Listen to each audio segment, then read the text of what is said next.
Hi, Takeshi Kitaura. You wrote a deep dive report on humanoid robots and their use in auto and factory settings. What's the potential market size for this industry? Thanks, John. So for this report, we focused on the automotive assembly use for humanoid robots.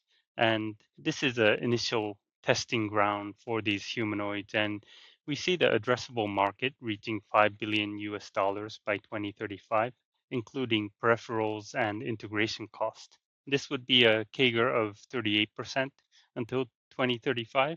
And this does assume various hurdles to be cleared for deployment as well. And what have been the successful pilot cases for humanoid robots? So I think this is a little bit of a difficult area as defining success is difficult, but there have been sort of discussions about Tesla, for example, using their robots, Optimus in material handling.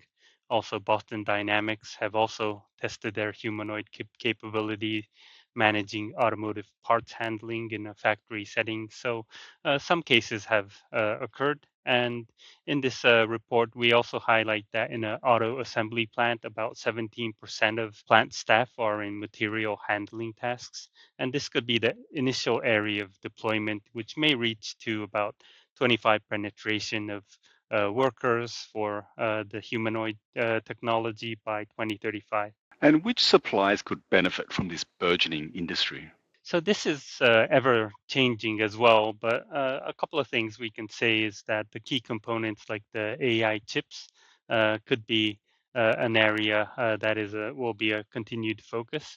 But from the more hardware side, reduction gears, motors, for example, Harmonic Drive in Japan supplies some of the humanoid firms with gears. Also, a local Chinese firm that is a competitor leader, Harmonious Drive, is also a supplier of the technology in China as well. Within our space, Yaskawa Electric recently announced the buyout a humanoid startup targeting production of humanoid aimed actuators as well. So companies are targeting this space, and there could be a lot of changes going forward, including in-house part production as well. And what are the major hurdles for deployment or any risks that we should be aware of?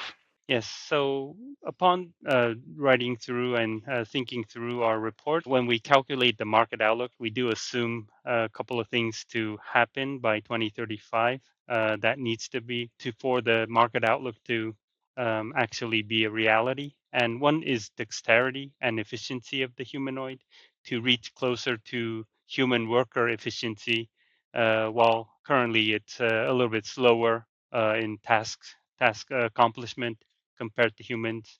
Also, battery life will be important, whether it's by swapping batteries or not needing to swap them, but needs to cover a full shift of production, which is around 8 hours from the current sort of averaging level of 2 to 4 hours.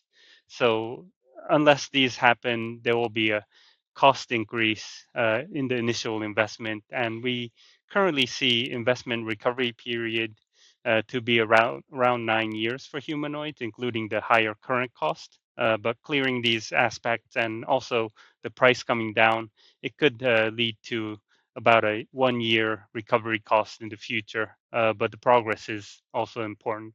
And finally, also the safety will be key as they will be working next to a real person in the future as well. Takeshi, thank you for your insights. Thank you.